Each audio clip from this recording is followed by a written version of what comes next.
네, 3.1절을 하루 앞둔 29일 목요일 아침 7시 37분, 38분 막 지나고 있습니다. 이슈 레이더 시간 신윤규 기자와 함께합니다. 안녕하세요. 안녕하십니까?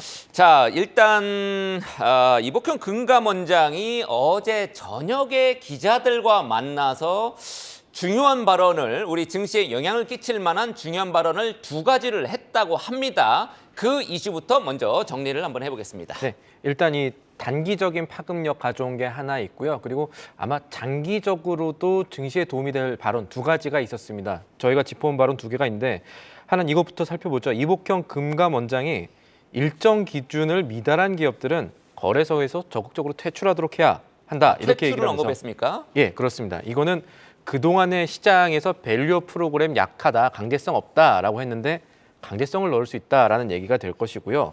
그래서 이 발언 때문에 저PBR주에 대한 수급이 다시 움직였었습니다.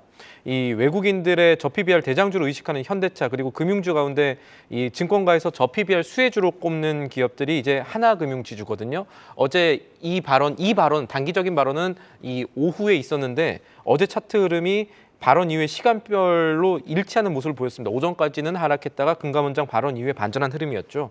다음에 살펴볼 발언이 조금 장기적인 것이었는데 이 기업권의 이 경영권을 확보하고 합리적인 승계 제도 마련을 전제로 이사회의 주주에 대한 충실 의무를 도입하는 것을 검토돼야 한다. 이렇게 한 겁니다. 이거는 정부가 그동안의 상법 개정을 안 했던 부분을 다시 보강해서 해야 된다라는 이야기로 해석이 될 가능성이 매우 높습니다. 네, 주주환원이라고 하면 뭐 자사주 매입 소각이라든지 이제 배당 뭐 이런 거게 될 텐데 요거 조금 미흡한 기업들은 퇴출될 수도 있다라고 굉장히 뭐 경고성 발언이긴 하겠습니다만 요게 어떤 의미를 갖고 있습니까? 제가 잠깐 말씀드렸습니다만 그동안의 속빈강정이라는 비판을 받았던 밸류업 프로그램에 대한 기대가 다시 들어올 가능성이 있는지 이걸 지금 살펴봐야 됩니다. 네, 어제 프로그램 발표해놓고 주가 떨어지니까 좀 당황했겠죠. 그럴 가능성도 사실 있어서 금감원장이 또 일부에서 사실 조금 앞선 것이 아닌가라는 얘기들을 하고 있지만 어제 이제 기자들이 추가로 질문을 했을 때 조금 더 내용들이 나왔습니다. 기자들이 이제 모여가지고 구체적인 퇴출 기준이 어떻게 되느냐, 이 발언의 진위 여부 이런 것들도 좀 따져봐야 돼서 물었더니 특정 지표를 만들어서 그 지표에 미달하는 경우, 예를 들어가지고 주주환원에 관련한 거를 뭐 충분하게 충족하지 못했다던가 하는 뭐 여러 가지 요소가 연구 단계에서 논의되고 있다라고 말했습니다. 내부 검토가 들어가고 있다는 얘기가 되는 거고. 근데 이제 이게 아직까지 정부의 전체 컨센서스인지 아니면 금융감독원 쪽의 입장인지 확인을 해봐야 될 것 같습니다. 왜냐하면 이게 거래소 상장 규정을 바꿔야 되는 사안인데 거래소에서는 아직 상장 규정 개정까지는 검토를 한 적이 없다는 입장이거든요. 다만 이 현 정부 금융정책의 한 축을 맡은 사실상 이 대통령의 복심이라고 평가받고 있는 이복형 금감원장의 발언 이후에 현대차 같은 저PBR주 수급이 재점화되고 있는 모습, 그리고 이런 것들이 오늘 장에도 영향을 끼칠지를 지켜봐야겠습니다. 근데 주주환원이 좀 미흡하다고 해서 뭐 퇴출되거나 뭐 이런 불이익을 주면 예를 들어서 장사를 못 해가지고 뭐 돈도 없고 뭐 그런데 막 주주환원 못했다고 퇴출까지 되면은 억울할 기업들도 많이 좀 생길 것 같지 않나 이런 생각도 좀 듭니다.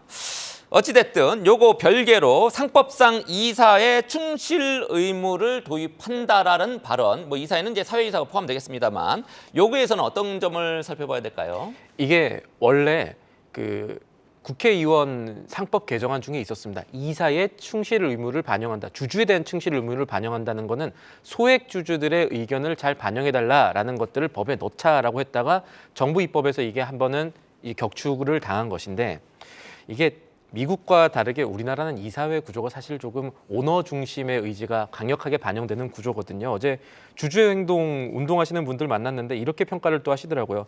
미국은 이사회가 CEO를 물러나게도 만드는데 샘 알트먼 물러났다 다시 들어오고 이랬었는데 우리는 유독 이사회가 주주 반대편에 선 것 같다는 겁니다. 요것은 이제 이사의 주주 충실 의무를 법으로 강제하면 그런 일들이 조금 덜해질 수가 있고 오너뿐이 아닌 주주 모두를 이사회로 기능할 수 있게 한다 이런 목소리가 높고 이것을 금감원장이 인식을 하고 있기 때문에 주주의 충실 의무에 대한 얘기를 어제 따로 한 것으로 해석이 나오고 있고요. 다만 이게 뭘 봐야 되냐면 전제를 하나 더 달았습니다. 어떤 전제를 금감원장이 달았냐면 기업들의 경영권 확보에 문제가 없는 이런 얘기를 했습니다. 이거는 무슨 얘기냐면 주주가치 재고랑 상속세 부담이란 딜레마가 있지 않습니까? 이거가 같이 해결이 되어야 주주의 충실 의무가 이 법으로 정해질 수 있지 않겠냐라는 보관이 들어간 것으로 해석이 가능한 부분입니다. 네, 그렇군요. 자, 다음 이슈 보겠습니다. 어제 드디어 이제 마크 저커버그 메타의 뭐 창업자이기도 하고 CEO이기도 합니다. 한국에 왔죠. 웰컴 투 코리아. 와가지고 지금 누구를 만났죠?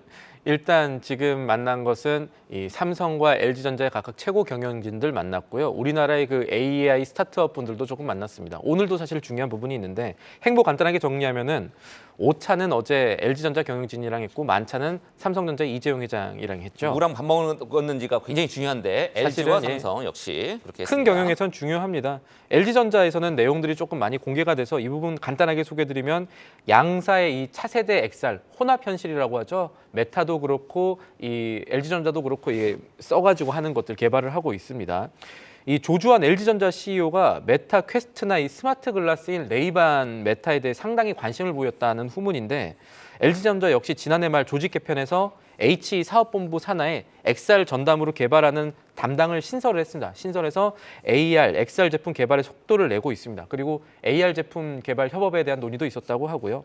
이어서 역삼동의 메타 한국지사도 방문해야죠. 저커버그 이제 자기 회사도 챙겨야 되니까 여기서 XR, AI 개발자들 만나서 스타트업 부분에 대한 얘기를 했고 저녁이 조금 중요합니다.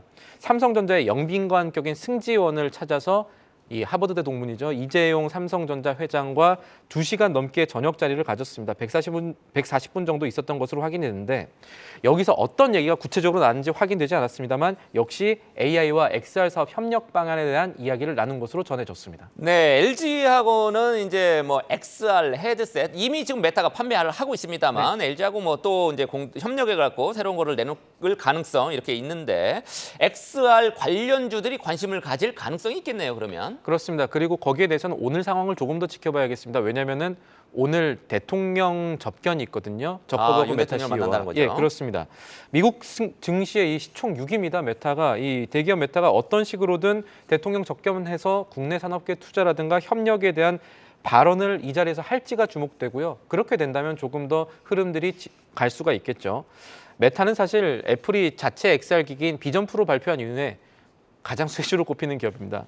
이 비전 프로 발표한 이후에 오히려 메타 주가가 현재까지 20% 넘게 한 달 만에 올랐는데 이건 왜 그러냐면 이 우리 돈으로 500만 원 정도 하는 애플의 비전 프로가 비싼 가격이랑 활용성 문제가 계속 문제가 됐었는데 그에 반해서 메타 퀘스트는 상대적으로 싸고 합리적인 가격에 기능도 괜찮다라는 시장의 관심과 XR 시장이 확대될 수 있다는 관심이 같이 시장 커진 자체가 거죠. 이제 커질 수 있으니까. 예, 그런 맥락들이 있어서 국내에서도 XR에 대한 관심도가 생길 때마다 주기적으로 뛰는 기업들이 있습니다. 버넥트라든가 XR 관련주들이 있는데 이런 부분에 대한 주가 흐름 오늘도 지켜볼 부분이 될 것 같습니다. 네, 메타, XR 또 AI 관련주들 흐름까지 한번 쭉 우리가 지켜봐야 되겠습니다. 지금까지 신인규 기자와 함께한 우리 이슈 레이더였습니다.